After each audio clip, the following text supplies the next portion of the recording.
गर्मियों की छुट्टियों में अर्जुन और उसकी दोस्त सिया अपने दादाजी के पुराने मकान में छुट्टियां मनाने गए थे। यह घर बहुत पुराना था और उसमें कई रहस्यमयी चीजें थीं। एक दिन जब वे घर के तहखाने की सफाई कर रहे थे, उन्हें एक पुरानी किताब मिली। किताब के पन्ने पीले पड़ चुके थे और उसमें कुछ अजीब सी लिपि में लिखा हुआ था। अर्जुन ने ध्यान से देखा तो एक पन्ने पर भारत के पुराने किले का नक्शा बना था। नक्शे के नीचे लिखा था, स्वर्ण मणि वहीं छिपी है जहां सूरज की पहली किरण गिरती है। खजाने की ओर पहला कदम।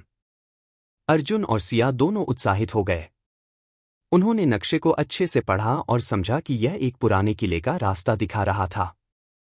उनके दादाजी से पूछने पर पता चला कि यह नक्शा पास के कालेसरगढ़ किले का हो सकता है, जो अब खंडहर बन चुका था और वहां जाने से लोग डरते थे।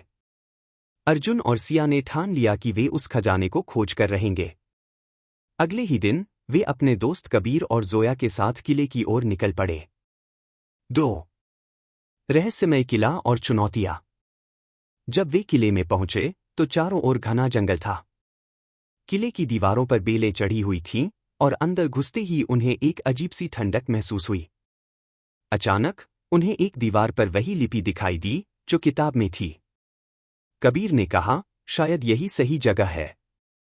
दीवार पर एक सूरज का निशान बना हुआ था।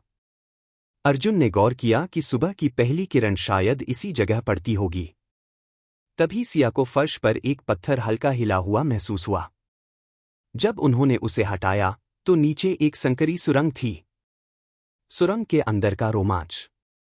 चारों दोस्तों ने टॉर्च जलाकर अंदर जाने का फैसला किया। सुरंग अंधेरी और डरावनी थी। चलते चलते वे एक बड़े हॉल में पहुंचे जहां 4 दरवाजे थे। एक दरवाजे पर बाघ, दूसरे पर हाथी, तीसरे पर एक पक्षी और चौथे पर एक सूरज बना था। खजाना वहां है जहां सूरज की पहली किरण गिरती है, अर्जुन ने दोहराया। उन्होंने सूरज वाले दरवाजे को खोला और अंदर पहुंचे।